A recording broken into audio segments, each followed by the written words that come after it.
গল্পকথন by Kallol chapter 2-তে আমাদের আজকের নিবেদন আশাপূর্ণা দেবীর গল্প ক্যাশ মেমো।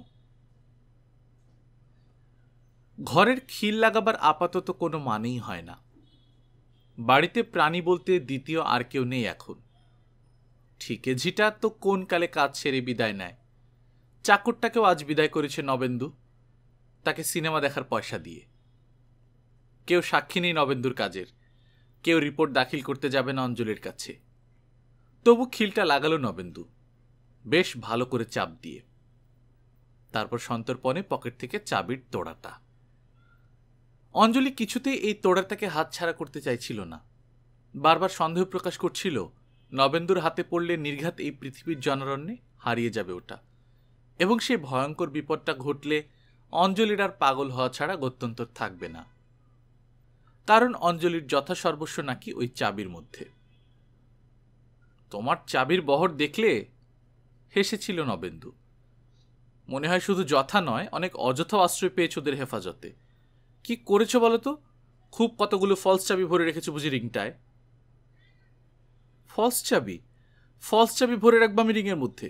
খুকি নাকি? প্রায় রেগেই উঠেছিল অঞ্জলি। নবেন্দু তবু হেসেছে। তাহলে খুব সম্ভব ঘুটের ঝুড়ি, কয়লার বাক্স ইত্যাদি মহামূল্যবান দ্রব্যগুলি এদের মধ্যে ঠাঁই পেয়েছে। বাজে বকো না। সংসারে কত বাক্স, কত তালা, কত চাবি, তার হিসেব আছে তোমার? চাবির তোড়াটা হাতছাড়া না করেই ভুরু কুচকে বলেছিল অঞ্জলি। কিছুতেই মনে করতে পারছি না কিসের ভেতর রেখেছি তোমার ইন্স্যুরের কাগজখানা। তাহলে সেই চাবিটা খুলে দিতাম। ইচ্ছে হচ্ছে নিজে গিয়ে একবার দেখে শুনে বার করে দিয়ে আসি। তা তুমি যে রাজি হচ্ছ না। বদ্ধ পাগল হলে অবশ্যই রাজি হতাম। নবেন্দু চাবির জন্য হাত বাড়িয়ে বলেছিল। একখানা কাগজ বার করার জন্য এই দমদম থেকে ভবানীপুর নিয়ে যাব তোমায়? এই প্রস্তাব তোমার পক্ষেই সম্ভব। দাও পালাই, রাত হয়ে যাচ্ছে। কিন্তু তখনই কি অঞ্জলি নবেন্দুর সেই বাড়ানো হাতের উপর ফেলে দিয়েছিল চাবির গোছাটা? ভালো করে মনে করতে পারছে না নবেন্দু। আরও যেন কিছু একটা টালবাহানা করছিল মনে হচ্ছে। বোধহয় বলেছিল, কালই কিন্তু ফেরত আনবে, বুঝেছ? আর সবকিছু উল্টে হাতরে এলোমেলো করো না। অবশেষে যেন নিরুপায় হয়েই চাবির রিং হাতছাড়া করেছিল অঞ্জলি। কিন্তু তখনও পর্যন্ত কিছুই সন্দেহ আসেনি নবেন্দুর মনে। তখনও পর্যন্ত ভেবেছিল সেই সংসার সর্বস্বতার অতি সাবধানতা। আর না হবেই বা কেন? সংসার নিয়েই তো পড়ে আছে অঞ্জলি এই এতগুলো বছর। দুদিনের জন্য কখনো বাপের বাড়ি আসেনি এতদিনের মধ্যে। নবেন্দু যদিও বলেছে, যাও না, তোমার মা এত বলছেন, আমার যা হোক করে চলে যাবে। অঞ্জলি নবেন্দুর অক্ষমতা আর চাকর বাকরদের অকর্মণ্যতার দৃষ্টান্ত ধরে ধরে সে প্রস্তাব উড়িয়ে দিয়েছে। কিন্তু এবার আসতেই হয়েছে অঞ্জলিকে। অঞ্জলির বাবা পড়ে কোমরের হাড় ভেঙেছেন। আর কোমর ভাঙার মতো শোচনীয় দুঃসময়েও যদি অত বড় মেয়ে গিয়ে সেবা না করে শুধু নিজের সংসারটা আগলে বসে থাকে, তাহলে লোকে কি ধুলো বৃষ্টি করবে না? সেই ধুলোর ভয়েই আসতে হয়েছে অঞ্জলিকে। কিন্তু আসার আগে 4-5 দিন ধরে অনবরত এত গুছিয়েছে আর এত উপদেশ বর্ষণ করেছে প্রভু আর ভৃত্যের কর্ণকুহরে, যে বাধ্য হয়ে একসময় হেসে ফেলে বলতে হয়েছে নবেন্দুকে, মনে হচ্ছে তোমারই কোমর ভেঙেছে। অঞ্জলি অবশ্য এসব কথায় কেয়ার করে না, তখনও করেনি। তার পর মুহূর্তেই নির্দেশ দিয়েছে, আয় শোনো, তোমার পোশাক পরিচ্ছদের যাবতীয় যা সব এই সুটকেসটাই রইল, রুমাল তোয়ালে সব, আলমারি দেরাজ সব খুঁজতে হবে না। না, তখনও কোনো কিছুই মনে হয়নি।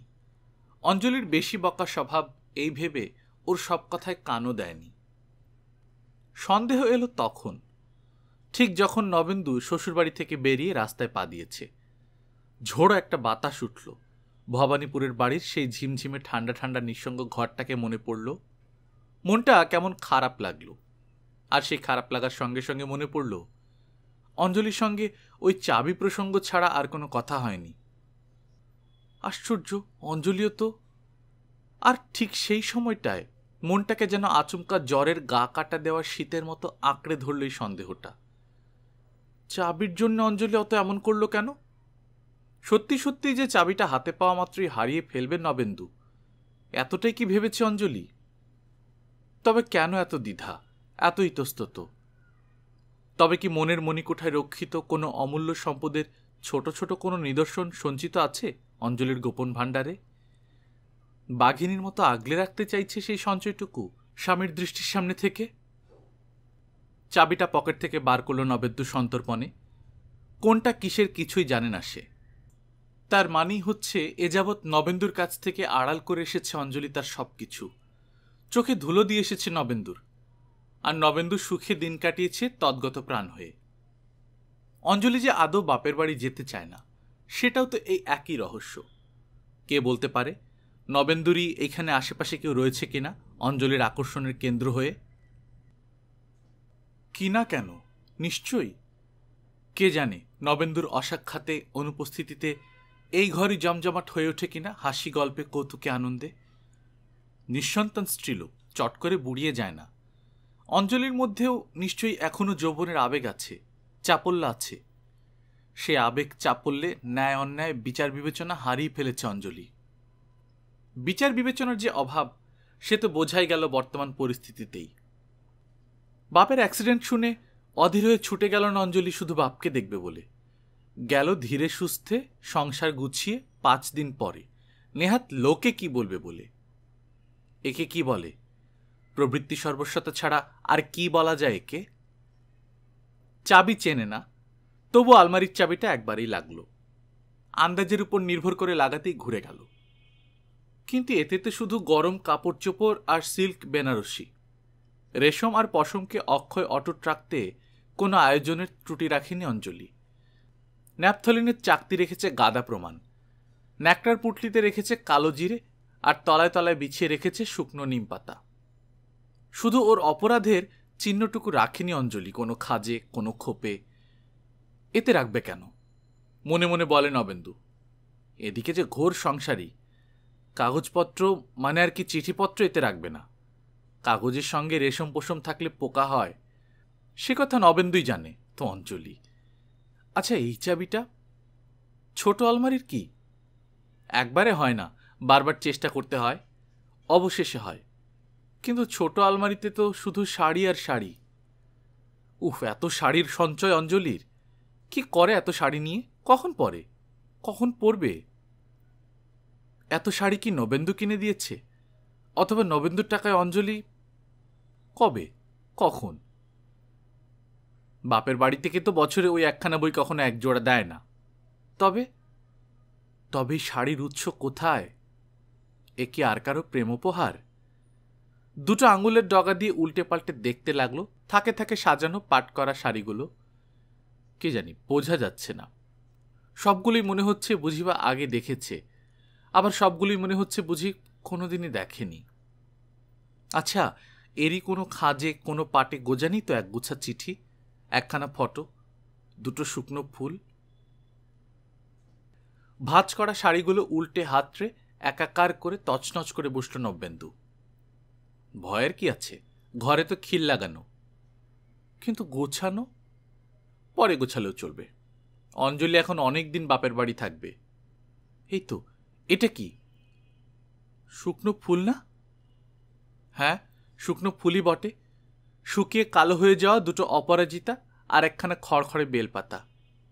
শাড়ির খাজে দেবী পূজার নির্মাল্য তুলে রাখা হয়েছে। কেন?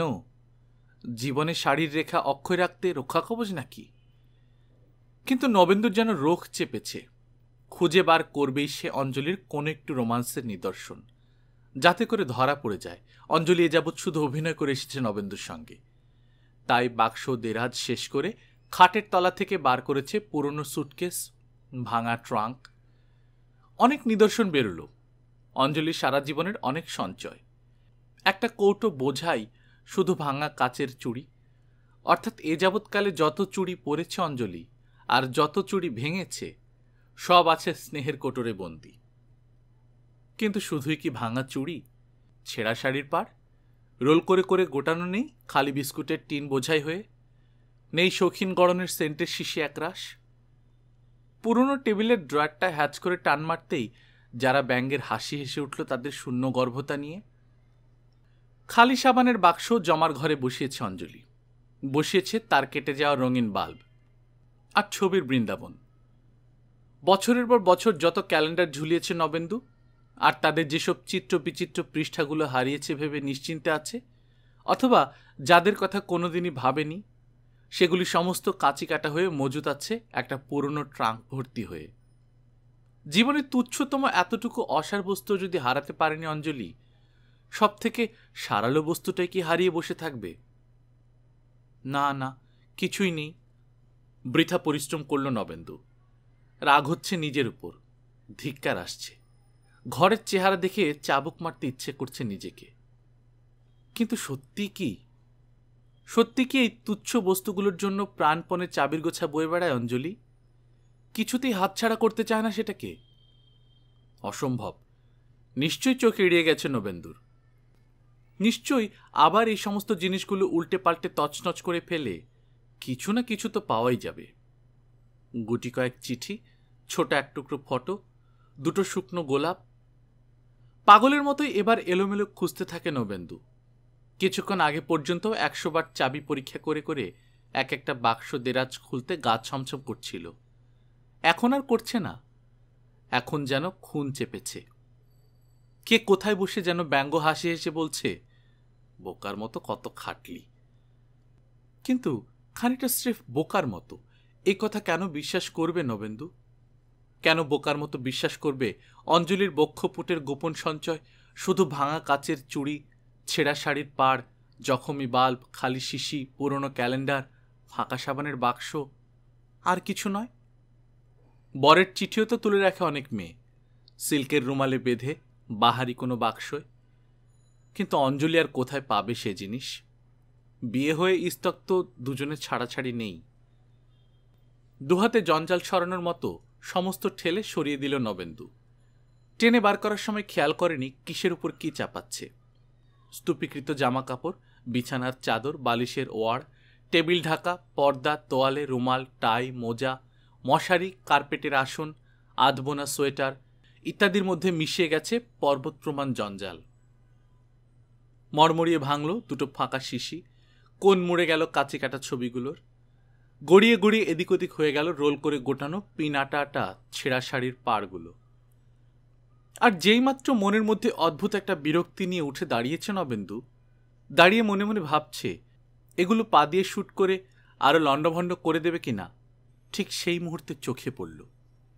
হ্যাঁ, চোখে পড়ল এতক্ষণ ধরে যা খুঁজছিল, যা চাইছিল, অঞ্জলির বিশ্বাসঘাতকতার প্রমাণ, তার গোপন প্রেমের প্রেমপত্র।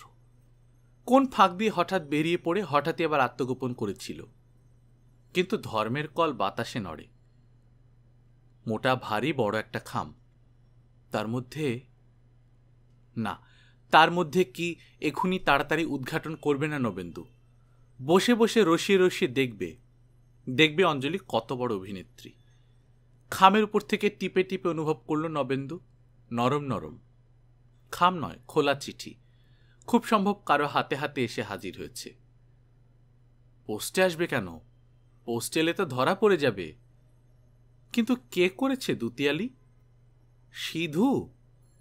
বাসন মাজা ঝিটা? পাড়ার কোনো ছেলে মেয়ে? যাক, এতক্ষণের খাটুনিটা তাহলে বৃথা হয়নি। ধরা গেছে অঞ্জলি তোমাকে, ধরা গেছে তোমার চাবি রহস্য। কেউ কেড়ে নেবার নেই, তবু বিদ্যুৎ গতিতে ছো মেরে তুলে নিল নবেন্দু সেই পরম মূল্যবান বস্তুটিকে। পাখার স্পিডটা বাড়িয়ে নিয়ে বিছানায় এসে গুছিয়ে বসল।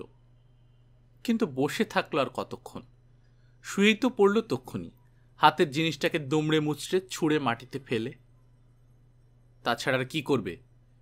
এত নাটকে নয় নবেন্দু যে দেশলাই জেলে পুড়িয়ে ছাই করবে কাগজের এই টুকরোগুলোকে। নিতান্ত ইচ্ছে সত্ত্বেও করে না।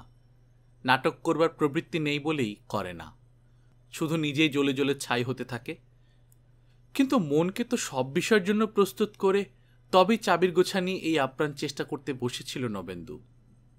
এত বিচলিত হবার কি হলো তাহলে? অথচ বিপর্যস্ত বিচলিত ভাব কেটে গিয়ে নিশ্চিন্ততার সুখে সুখী হবারই তো কথা।